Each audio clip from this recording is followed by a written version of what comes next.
আসসালামু আলাইকুম রহমতুল্লাহি বরকাত। আল্লাহ তাআলা আমাদেরকে সুখ দুঃখ কষ্ট আনন্দ এগুলো দিয়েই দুনিয়াতে পাঠাইছেন। এটা একের পর এক আসতে থাকবে। এজন্য যে দুঃখে হতাশ না হয়ে যাওয়া,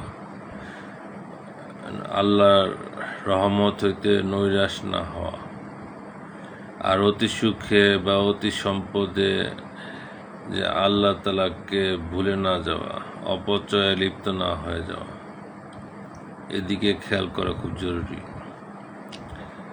আমরা তো আসলে মনে করি যে অসুখ হয়েছে তো ভালো ওষুধ লাগবে, ভালো ডাক্তার লাগবে, ভালো চিকিৎসা লাগবে। এই জন্য আল্লাহ তাআলা ডাক্তার প্রফেসর দিয়ে বাংলাদেশটাকে ভরে দিছে, ঔষধ দিয়ে ভরে দিছে।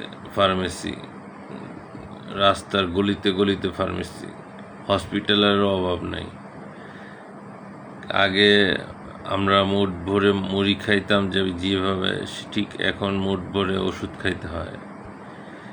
বলছে যে আমরা আসলে আল্লাহ তাআলার কাছে কি চাই? ভালো ডাক্তার চাই, ভালো চিকিৎসা চাই। এটা চাই না যে আল্লাহ আমাদেরকে শিফা দান করেন অসুস্থ হইলে। এটা চাই না যে আল্লাহ আমাকে অসুখী না দেন। যদি কারো অসুখী না হয় তাহলে তো তার ওষুধ বা সুস্থতা চাওয়ারও দরকার পড়ে না। এই জন্য আল্লাহ তাআলা ছাড়া সমস্ত কিছুকে, মাখলুককে নফি করা, বাদ দেওয়া দিল থেকে, যে টাকায় কিছু হয় না, কর্নেওয়ালা জাত আল্লাহ, যে ব্যবসার দ্বারা হবে না, চাকরির দ্বারা হবে না, এগুলা আল্লাহ তাআলা চাইলে হবে। এগুলোর মাধ্যমে আল্লাহ তাআলা দেন। পিয়ন যেমন টাকা নিয়ে আসে, পিয়ন দেনেওয়ালা না, পাঠানেওয়ালা আরেকজন আছে। ঠিক এরকম আল্লাহ তাআলা এগুলোর মাধ্যমে দেন। কাগজ তো একটা কাগজের টুকরো, ডলার, টাকা, ব্যবসা, চাকরি, জমিন, এগুলো তো সব ম্যাজিকের মতো। জমিনটা হলো ম্যাজিকের মতো, যে আল্লাহ চাইলে ফসল দেন আর না চাইলে ফসল হয় না। অনেক কৃষক দেউলিয়া হয়ে যায়, অনেক ব্যবসায়ী দেউলিয়া হয়ে যায়, অনেক চাকরিজীবী চাকরি হারায়, আবার অনেককে আবার সফলতা শীর্ষে উঠে যায়, ফসলে ভরপুর হয়ে যায়। এগুলো কে করে? একমাত্র আল্লাহ তাআলাই করে। এই জন্য দিলকে শিরিক হইতে সাফ রাখা। আল্লাহ ছাড়া কেউ নাই। উপরেও আল্লাহ, নিচেও আল্লাহ। আমরা উপরে আল্লাহ বলি না, নিচে চেয়ারম্যান সাহেবকে বলি চেয়ারম্যান সাহেব আপনি আছেন নিচে, উপরে আল্লাহ নিচে আপনি, এরকম না বলি। উপরে আল্লাহ, নিচে ডাক্তারকে না বলি যে ডাক্তার সাহেব আপনি আমার সন্তানকে ভালো করে দেন। উকিল সাহেবকে না বলা যে উকিল সাহেব তাড়াতাড়ি আমার জামিন করায় দেন। এরকম ভরসা না করা যে উকিল সাহেবই পারবে, মাঝিই পারবে নৌকা যত বড় ঢেউ হোক ফিরাইতে। আর যখন নদীতে ঢেউ উঠে তখন কিন্তু আমরা হিন্দু, বৌদ্ধ, খ্রিস্টান, মুসলমান সবাই একত্রে এক আল্লাহর উপরেই ভরসা করি, আল্লাহ বাঁচাও। আর যখন নৌকা ঘাটে ভিড়ে যায় তখন আমরা কি বলি? যে মাঝিটা খুব ভালো ছিল, জাহাজের ক্যাপ্টেন খুব ভালো ছিল। এরকম বলাটা শিরকে খফি, মানে ছোট শিরিক। এই সমস্ত শিরিক হয়তো আল্লাহ তাআলা আমাদেরকে হেফাজত করুক। এই জন্য তওবা করে নেওয়া, যে মাকলুকতে কিছু হয় না, কর্নেওয়ালা জাত আল্লাহ।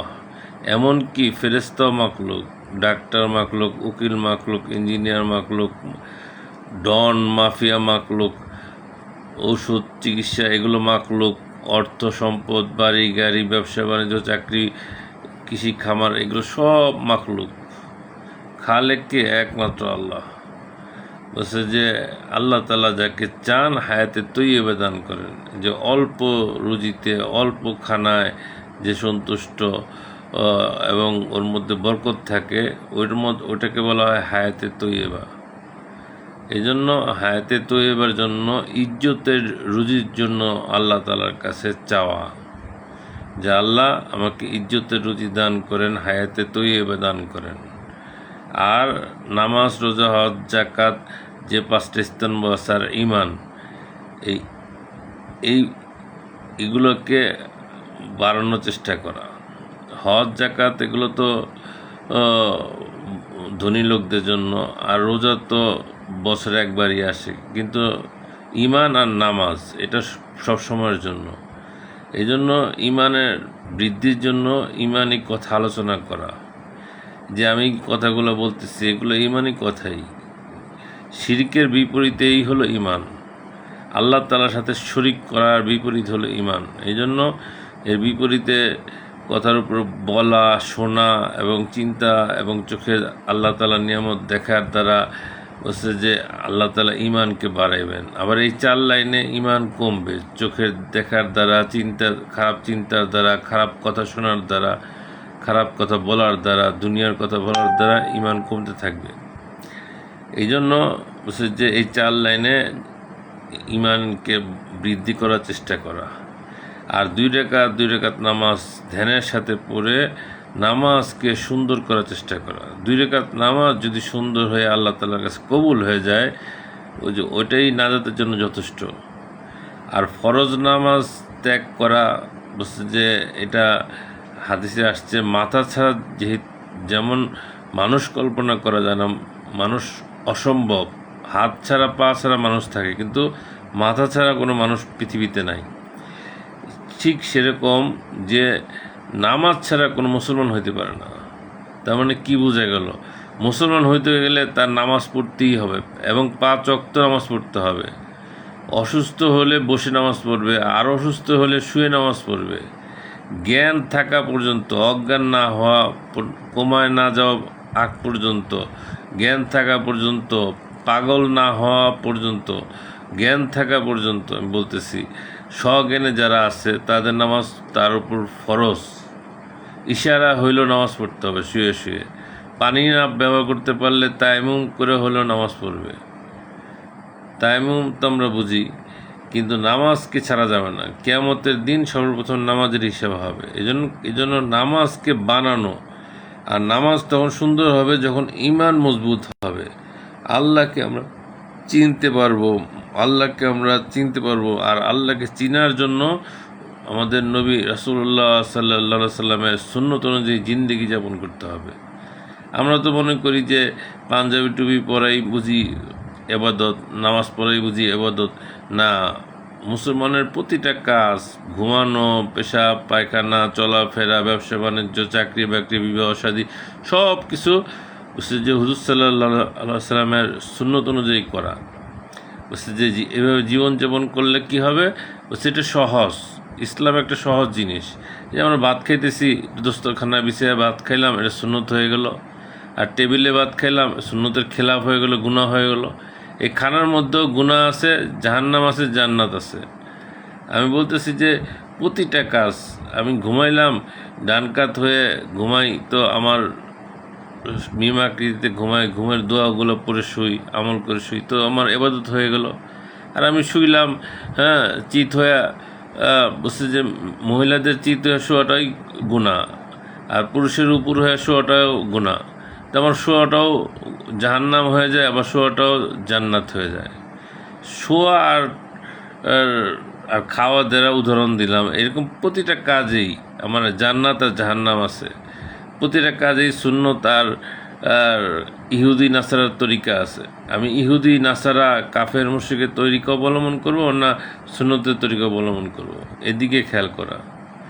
এর দ্বারা বলছে যে সুন্নতের উপর চলার দ্বারা বলছে যে ঈমান বাড়বে। আর হুজুর সাল্লাল্লাহু আলাইহি সাল্লামের রুহানি সুন্নতি ছিল যে নিজেও আমল করা, অপরকে আমলের দিকে দাওয়াত দেওয়া, নিজেও ঈমানকে বৃদ্ধি করার চেষ্টা করা।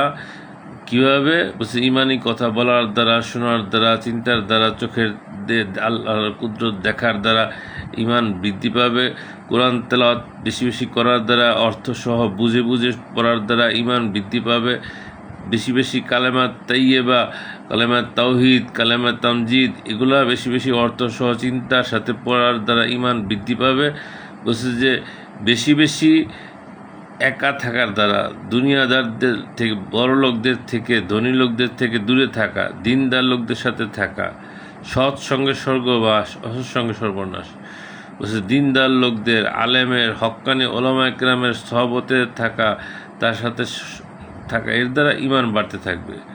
যে দিনদার মহলে যাওয়া, মহল মানে পরিবেশ, শীতকাল যখন আসে তখন ওই কুকুরের গায়েও ঠান্ডা লাগে, আর ওই রাজপ্রাসাদে যে রাজা থাকে তার গায়েও ঠান্ডাটা লাগে, কারণ তখন মাহলই হলো শীতকাল, মাঘ মাস, উইন্টার সিজন।